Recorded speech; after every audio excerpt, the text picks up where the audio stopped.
چې پی ټی ایم ولې خلکو سره کینی چې هغه د پاکستان د حکومت ایجنټان دي، خو خلکو سره چې خپل د هغه منطقي خلک دي او دغوی مسائل دي خپل هغه خلکو سره نه کینی. دې څه علت کېدای شي؟ جانان آیا تاسو زدن یو پښتنه کوم، آیا تاسو فیصله کړې ده چې پی ټی ایم د پاکستان پروژه ده؟ لکه دا فیصله تا کړې ده په دماغو کې؟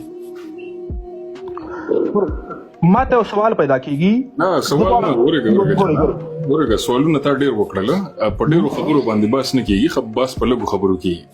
آیا تا په ذهن کې فیصله کړې ده چې دا د پاکستان پروژه ده؟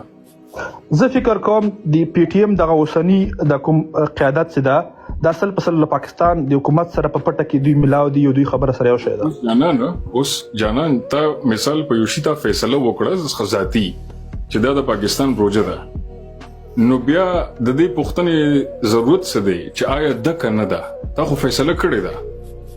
زما پوښتنه په دې باندې مهمه ده چې دا خبره باید مطرح شي خلکو ته.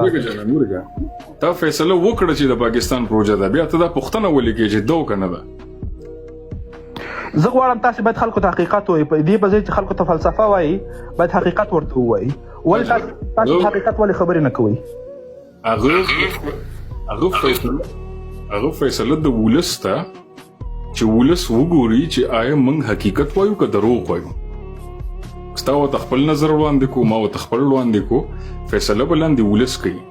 خو چې کله ته په ذهن کې فیصله وکړې چې دا سړی د پاکستان دی، ایجنټ دی، د پښتنو دښمن دی، نو بیا هغه حق ته د لاسه ورکړو چې ته راشي پوښتنه وکړې چې دی او که نه دی. یو طرف ته دې فیصله کړې ده. زما پوښتنه دې په حق لا وګورئ. تاسو حمزه خان تاسو ګورئ منځ کې مه راځئ، زه ستاسو خبرو کې نه راتنګ.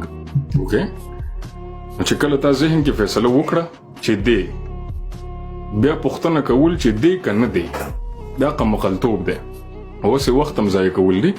نو اتل صاحب مننه کوم ستاسو د راتلو، که ژوندو بیا په دې باندې وګت باسو کو ښه نورو کسان.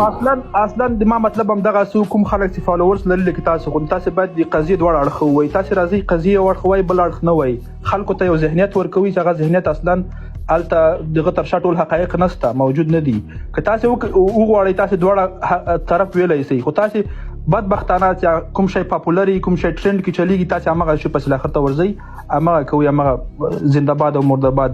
نو زه فکر نه کوم دغه باندې رښتیا پښتنو مسایل حل کیږي او پښتنو د ګټه رسول کیږي، ځکه چې پښتانه باید د قضیې دواړه اړخ نه پوه شي. تاسو یو اړخ بیخي سوچ ته باسره دي، کوم اړخ چې حقیقي زی په د پښتنو د مبارزې لپاره درېږي او په میدان کې درېږي. نو که تاسو دغه دواړه اړخونه ووایي، تاسو به خپله غاړه هم خلاصه کوئ، آینده کې به ملامت هم نه یاستئ. صحیح ده جانان. نه زه غواړم زه تاسو ته ملامته شم، زه غواړم چې زه تاسو ته ملامت یم ټول عمره. نو مننه کوم ستاسو د راتلو جانان. ښه، او ځکه ډېر وخت لا یې هم نه راځي. خوشحاله اوسئ، خدای په امان.